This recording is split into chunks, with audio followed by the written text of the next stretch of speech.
തിരുവനന്തപുരം പേട്ടയിൽ കുഞ്ഞിനെ കാണാതായ സംഭവത്തിൽ ദുരൂഹത തുടരുന്നു. ആഴമേറിയ കിടങ്ങിൽ കുട്ടി എത്തിയത് എങ്ങനെയെന്ന് ഇതുവരെ കണ്ടെത്താനായില്ല. ഉന്നത പോലീസ് ഉദ്യോഗസ്ഥരുടെ നേതൃത്വത്തിൽ ഫോറൻസിക് സംഘം പ്രദേശത്ത് പരിശോധന നടത്തി. അതേസമയം ആശുപത്രിയിൽ കഴിയുന്ന കുട്ടിയുടെ ആരോഗ്യനില തൃപ്തികരമാണ്. അടുത്ത ദിവസം തന്നെ കുട്ടിയുടെ നിർണായക മൊഴി പോലീസ് രേഖപ്പെടുത്തും.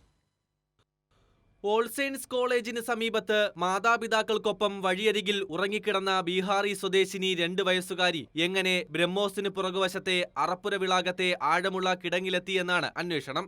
ആരെങ്കിലും തട്ടിക്കൊണ്ടുപോയെന്നോ ഇല്ലെന്നോ ഈ ഘട്ടത്തിൽ പോലീസ് സ്ഥിരീകരിക്കുന്നില്ല. കുഞ്ഞ് ഒറ്റയ്ക്ക് നടന്നുപോയെന്ന കാര്യവും തള്ളിക്കളയാനാകില്ല. സ്ഥിരീകരണത്തിനായി വിശദമായ പരിശോധനയാണ് നടത്തുന്നത്. ബ്രഹ്മോസിന് സമീപത്തെ എല്ലാ CCTV ദൃശ്യങ്ങളും പരിശോധിക്കുന്നു. DCP നിതിൻ രാജിന്റെ നേതൃത്വത്തിൽ ഫോറൻസിക് സംഘം കിടങ്ങിനും പരിസരത്തും തെളിവ് ശേഖരണം നടത്തി.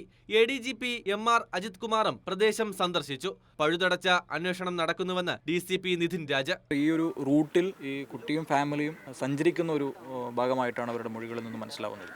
കാരണം ഇവിടെ അടുത്തുള്ള ഒരു കുളത്തിലാണ് അവർ പല ദിവസങ്ങളിലെയും വന്നു പോകാറുള്ളത്. അതുകൊണ്ട് തന്നെ ഈ ഒരു റൂട്ട് അവർക്ക് പരിചയമുള്ള ഒരു സ്ഥലമാണ്. ഇതൊരു റെയിൽവേ ട്രാക്കിൻ്റെ സമീപ പ്രദേശമായതുകൊണ്ടും ആളൊഴിഞ്ഞ് കിടക്കുന്ന ഒരു സ്ഥലമായതുകൊണ്ടും വർഷങ്ങളായിട്ടുള്ള പല വേസ്റ്റ് മെറ്റീരിയൽസും കാര്യങ്ങളൊക്കെ അതിലുണ്ട്. അപ്പോൾ അതിൻ്റെ ഒരു പരിശോധന നടത്തിയിട്ടുണ്ട്. സസ്പീഷ്യസ് ആയിട്ടുള്ള കാര്യങ്ങളുണ്ടെങ്കിൽ പരിശോധനയ്ക്ക് ശേഷം മാത്രമേ നമുക്ക് ആ ഒരു കാര്യം പറയാൻ വേണ്ടി കഴിയുള്ളൂ. ഈ ഏരിയയിലുള്ള ഈ റൂട്ടിലേക്കുള്ള പല ബൈ റോഡുകളിൽ നിന്നുള്ള വിഷ്വൽസ് നമ്മൾ കളക്ട് ചെയ്തിട്ടുണ്ട്. അപ്പോൾ ഈ ഒരു സ്പോട്ടുമായി ബന്ധപ്പെട്ടിട്ട് അതിൻ്റെ കൂടുതലായിട്ട് പരിശോധനകൾ നമുക്ക് ചെയ്യാൻ വേണ്ടി കഴിയും. ആ ഒരു സ്പോട്ടിലേക്ക് കുട്ടി എത്തിയിരിക്കുന്നത് ഒരു സംശയകരമായിട്ടുള്ള ഒരു അവസ്ഥയിൽ തന്നെയാണ്. വൈദ്യപരിശോധനയിൽ കുട്ടി ശാരീരികമായിട്ട് യാതൊരു വിധത്തിലുള്ള സെക്ഷൽ അസാൾട്ടും നടന്നിട്ടില്ല എന്നുള്ള ഭാഗം കൺഫേം ചെയ്തിട്ടുണ്ട്. കുട്ടിയുടെ ആരോഗ്യനില തൃപ്തികരമാണെങ്കിലും ഇന്നുകൂടി SAT ആശുപത്രിയിൽ തുടരും. മാനസികാഘാതമേറ്റിട്ടുണ്ടോ എന്ന് പരിശോധിക്കും. സൈക്കോളജിക്കൽ കൗൺസിലിംഗും നൽകും. ശേഷം നിർണായകമായ മൊഴി രേഖപ്പെടുത്തും.